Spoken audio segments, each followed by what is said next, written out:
Hi, Mama. Welcome to the very first episode of Overcoming Postpartum Depression. Today, I'm going to deep dive into an overview of my personal experiences with acute postpartum depression and lay out what you can expect from this podcast moving forward.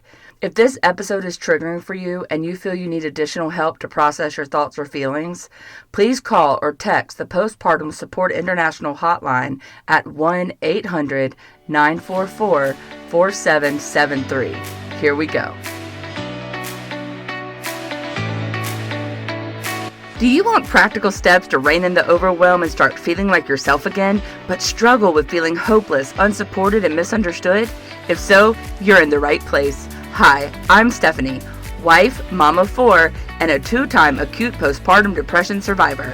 I learned the secrets of how to overcome the feeling of drowning and fully thrive as a new mom through life-giving hope and support.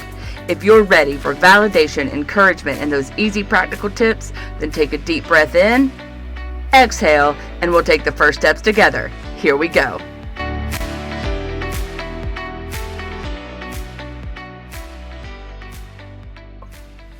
I've had 2 experiences with postpartum depression, and both of them almost took my life.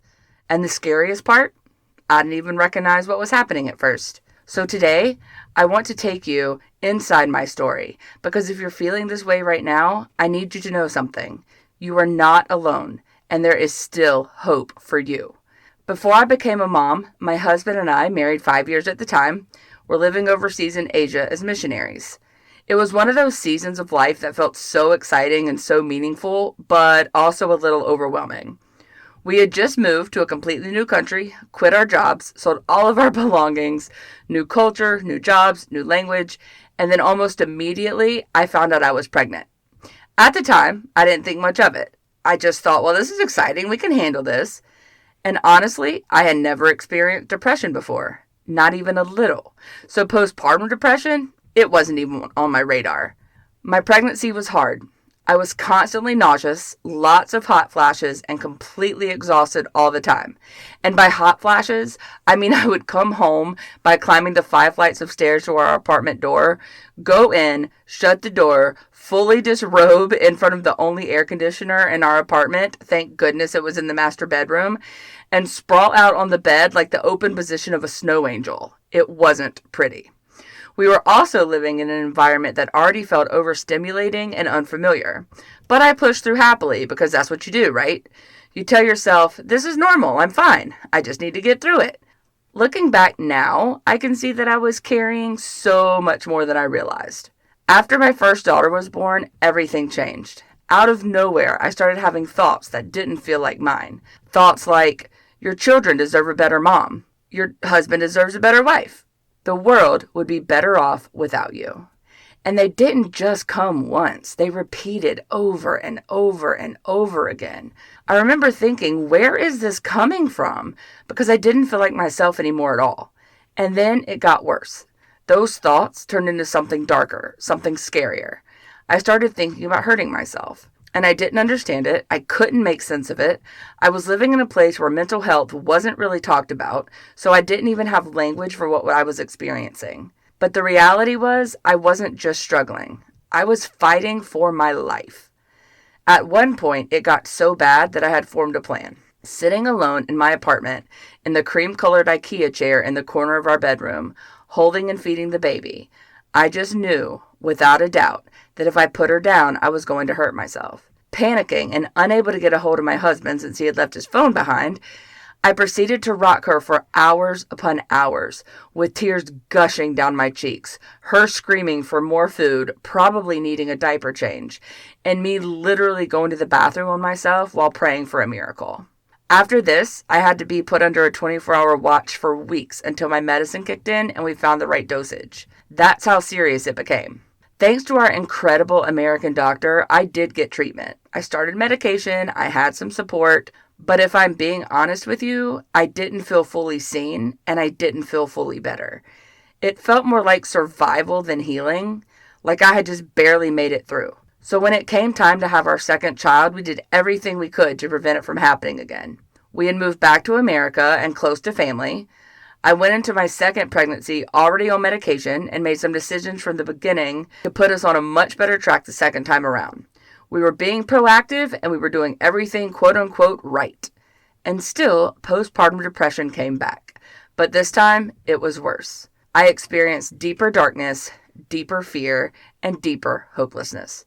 Because I was honest about my thoughts and feelings with a psychiatrist, I was hospitalized in a psychiatric hospital. There were no beds for me in the professionals unit where I belonged, so they stuck me in with the recovering drug dealers and a handful of patients strapped to the beds with armed guards outside their room. But they didn't tell me that. I wasn't allowed to see or hold my toddler or my baby, and honestly, I practically had to lie my way out. I thought this is what the world saw me as. It was horrifying, and it made me spiral to depths I would never wish on my worst enemy. When I did get to go home, I had flashbacks, and I couldn't even walk into my baby's nursery. And I remember one moment so clearly, and I came closer than I ever want to admit to acting on those thoughts. And in that moment, I remember thinking, I am beyond help. That's how far gone I felt.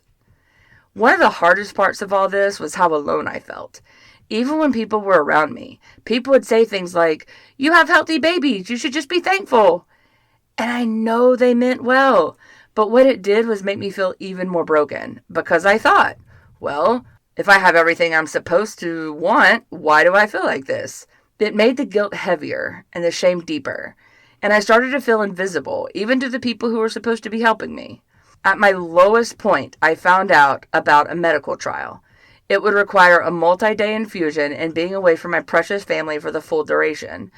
I would be back in a hospital and would have to come back multiple times for trial-related follow-ups. While most people thought I was crazy for even considering it, I just remember thinking, what do I have to lose at this point?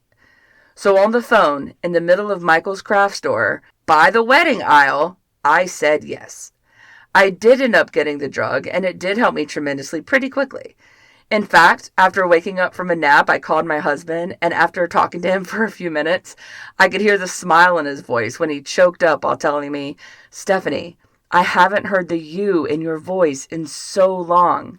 I wish I could tell you that everything changed overnight, but that's not exactly how it happened. What did happen was something I hadn't felt in a long time. Hope. Just a small shift, but enough to make me think, maybe this isn't where I'm going to be stuck forever. And that hope was everything to me, because it gave me the strength to keep going, to keep fighting, to start healing. Months after the trial ended, I got a call asking if I would be willing to speak to the FDA about my experience with the medication I had taken during the trial for the approval hearing of the drug. I happily agreed, as it had truly made a huge difference in my life. Once the drug was approved, I was approached by the drug company and asked to share my story with TV stations, newspapers, and radio shows. I've linked a few of those in the show notes for you. Ultimately, I even became an ambassador for the drug itself. It's not every day you get to feel God making a diamond in the rough out of your life, but during this time period, I feel like I was living proof of His mercy and redemption. We went on to adopt our next child, our third, in hopes of avoiding my experiencing postpartum depression again. That was a tough journey in and of itself, and also a story for another day, but it resulted in the most beautiful little baby named Tucker, who is currently a joyful and very active 4-year-old. And when I say he can find joy in anything, I mean it. After Tucker's adoption, I did experience PTSD from my previous postpartum depression trauma and enrolled in an outpatient program where I was able to navigate it using resources and information I had accumulated during my earlier experiences. 4 years after our adoption was finalized, we welcomed our semi-surprise fourth baby, a little boy named Koa. I was petrified during his 6-week NICU stay that the PPD would return in full force. But I am happy to report that was not the case at all. He is currently 11 months old and thriving. Today, I'm not perfect. I still have hard days, but I'm no longer anywhere near that place. I'm not afraid of my thoughts anymore. I'm not living in survival mode. In fact, far from it. I've learned how to manage what I went through, and more importantly, I've found my way back to hope. I'm not the same woman I was before, but I'm here, and that matters. So if you're listening to this right now and you feel like you're barely holding on, I want you to hear me. I see you. If your thoughts feel scary, you are not alone. If you feel disconnected, overwhelmed, or lost, you are not broken. And if all you did today was survive, that counts. Sometimes winning just means making it to tomorrow, and there is still hope for you, even if you cannot feel it yet. Mama, I promise you that throughout this podcast journey of ours, I will always be open, honest, and extremely vulnerable with you. I will share so much more of my personal story in detail, episode by episode, while navigating real, raw personal experience, practical guidance, and hope-centered encouragement. This podcast and its accompanying Facebook group is a safe place for all moms navigating postpartum depression, anxiety, and rage, the newborn stage, emotional overwhelm, and feeling alone, confused, or not like themselves, and more. Moving forward, you can expect short episodes, clear explanations, honest conversations, simple, actionable steps you can quickly take, faith-based encouragement woven in without any pressure from me, and reassurance from someone who has truly lived it. Because I'm not speaking as an expert from a distance. I've been in the darkest places. I'll say things most people are afraid to say and broach topics that many see are off limits. I offer clarity when you feel confused, language when you don't have the words, and hope when you feel like there isn't any. This podcast exists for you, Mama. Yeah, I see you, the one sitting in the dark, wondering if anyone has ever felt this way. I promise you, you are not alone. And if you stick with me, I'm going to help you find your way back to hope. Remember, Mama, if today's episode was triggering for you and you feel you need additional help to process your thoughts or feelings, please call or text the Postpartum Support International hotline at 1-800-944-4773. Again, that number is 1-800-944-4773. You can also find their contact information in the show notes for each episode and on their website by going to postpartum.net. Hi, I hope you enjoyed today's episode of my mom's show. If so, would you take 30 seconds and share it with a mom friend who may be struggling to feel like herself and is in need of some encouragement today? Also, please leave a quick review for the show on Apple Podcasts. It blesses my mom's heart to know this podcast is helping you. Okay, time to go change a diaper and do the school run. I'll meet you back in a few days for another episode. Take care.